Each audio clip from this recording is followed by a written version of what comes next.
Hello बच्चों, let's start this question. So this question says, a man is going due east with a velocity of 3 km per hour.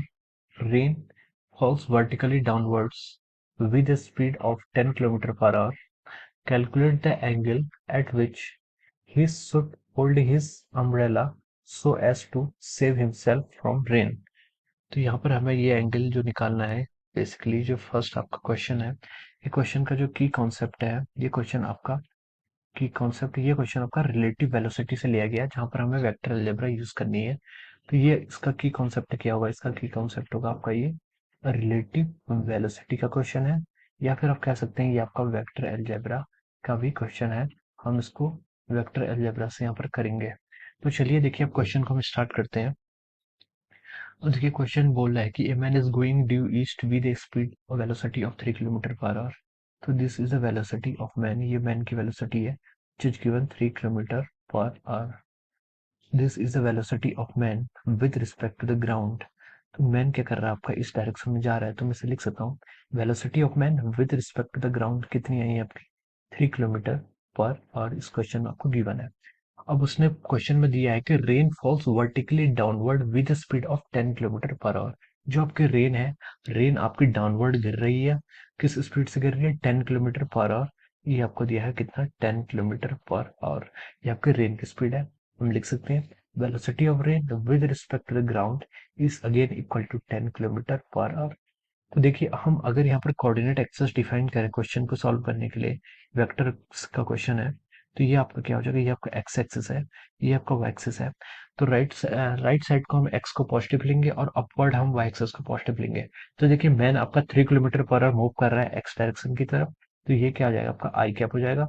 और जो आपकी rain है, rain आपकी downward fall करती है, तो इसका जो डायरेक्शन है वो कितनी जाएगी आपकी? माइनस जे कैप हो जाएगी। किलोमीटर पर आवर को अभी हम ऐसे ही लिख लेते हैं। चलिए, अब हमसे उसने पूछा क्या था कि calculate the angle at which he should hold his umbrella so as to save himself from the rain. उसको अपने आप को बारिश से बचाना है, तो उसको कितने डिग्री के एंगल पे अम्ब्रेला को अपनी होल्ड करनी चाहिए? तो हमें यहाँ पर क्या कैलकुलेट करना है? Velocity of man with respect to the velocity of rain with respect to the man. हमें क्या कैलकुलेट करना है यहाँ पर? Velocity of rain with respect to the man, क्योंकि मैन की जो वेलोसिटी होगी, मैन जिस वेलोसिटी से मूव करेगा उससे रेन क्या है? जैसे रेन यहाँ पर आपकी गिर रही है 10 किलोमीटर पर आवर से downward in the negative y axis, लेकिन मैन के पास अपना भी मोशन है, तो जो रेन है वो उसे 10 किलोमीटर पर आवर से नीचे की तरफ आती हुई नहीं दिखाई देगी, बल्कि किसी एक पर्टिकुलर एंगल से आती हुई दिखाई देगी। और वही एंगल हमें कैलकुलेट करना है कि किस एंगल से रेन आ रही है, और जिस एंगल से रेन आएगी उसी एंगल से अपनी अम्ब्रेला को भी होल्ड करेगा। तो velocity of rain with respect to man हमें यहाँ पर कैलकुलेट करना है। तो हम इसे लिख सकते हैं velocity of rain minus of velocity of man. Velocity of rain with respect to man को हम क्या लिख सकते हैं? Velocity of rain minus velocity of man. तो सिमिलरली, अब हम ऊपर वाले हमारे जो ये जो इक्वेशन थी, हमें क्या क्या गिवन था? Velocity of man with respect to the ground, इसको क्या लिख सकते हैं? Velocity of man minus velocity of ground. और जो आपको कितना गिवन है? 3 आई कैप। इसको आप इक्वेशन नंबर 1 मान लीजिए। अब इक्वेशन 2 है velocity of rain with respect to the ground को लिख सकते हैं velocity of rain minus velocity of ground with respect is equal to minus of 10 J cap. ये आपकी इक्वेशन क्या आ गई है? सेकंड आ गई है। और आपको कैलकुलेट क्या करना है? Velocity of rain with respect to man. Velocity of rain with respect to man क्या लिख सकते हैं? Velocity of rain minus of your velocity of man. ये आपको ऐसे लिख सकते हैं। अब देखिए, वेलोसिटी ऑफ रेन आपको कैलकुलेट करना है, तो वेलोसिटी ऑफ रेन आप इक्वेशन सेकंड का यूज करके कर सकते हैं। यहाँ से आप लिख सकते हैं वेलोसिटी ऑफ रेन को क्या लिख सकते हैं? यहाँ से आप लिख सकते हैं minus 10 of J cap plus velocity of और ग्राउंड लिख सकते हैं।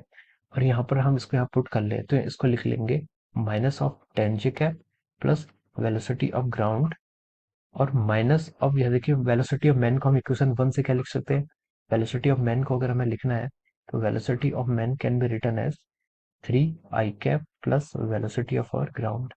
तो हम इसको यहाँ से ऐसे रिप्लेस कर सकते हैं वेलोसिटी ऑफ मैन को। ये हो जाएगा आपका 3 I cap plus velocity of your ground.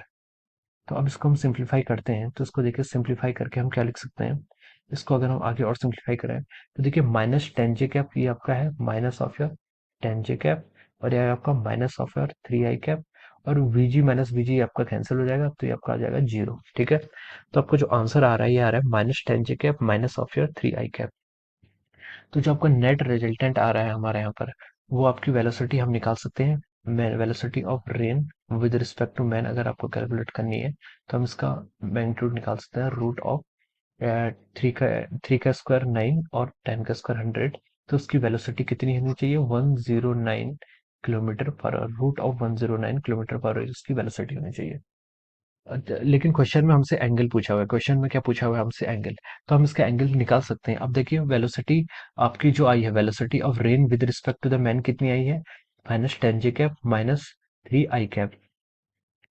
और इसको अगर हम, आपको पता होगा, आपको ये कैलकुलेशन पता होगी कि velocity of rain with respect to the man हमेशा क्या होता है, हमको हम लिख सकते हैं minus velocity of man with respect to the rain. हम यहाँ पर इसको माइनस करके लिख सकते हैं। तो अब देखिए अगर हम यहाँ पर लिखें velocity of man with respect to the rain, ये आपका इस जो हमने यहाँ पर कैलकुलेट किया है इसका नेगेटिव हो जाएगा। तो हम इसे लिख सकते हैं 3 of your i cap plus of और j कैप। ये आपका क्या गया, velocity of man with respect to the rain. ये हमसे फाइनली कैलकुलेट पूछा भी गया है। तो देखिए अब हम यहाँ पर से लिख सकते हैं, जो आपका ये वेक्टर आया है, ये क्या है आपका 3 वेक्टर, ये 3 किलोमीटर पर आपका इस डायरेक्शन में आया है।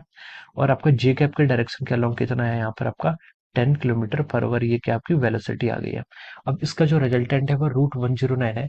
मान लीजिए इसको इस तरीके से, इनका वेक्टर इस तरह का आएगा, क्योंकि 10 किलोमीटर आपका बड़ा है 10 किलोमीटर पर आवर, तो जिसका वेक्टर है वो 10 किलोमीटर पर आवर की ओर थोड़ा ज्यादा इंक्लाइंड होगा।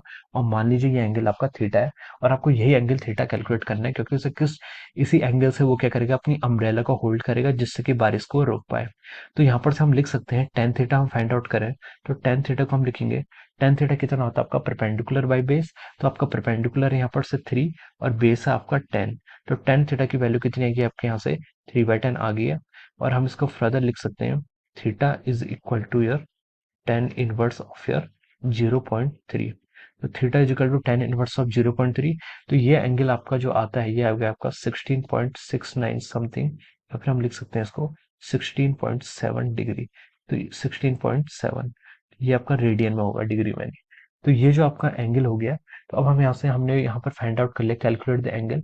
तो उसको 16.7, ये जो आपका वर्टिकल से एंगल है, ये आपका क्या है, वर्टिकल से एंगल। तो ये एंगल आपका जो वर्टिकल से एंगल थीटा है, ये एंगल कितना होना चाहिए आपका 16.7 डिग्री। अगर वो वर्टिकल से होल्ड करेगा, तभी वो अपने आप को क्या है, बारिश से सेव कर पाएगा। So I hope you all understood this concept. Thank you so much.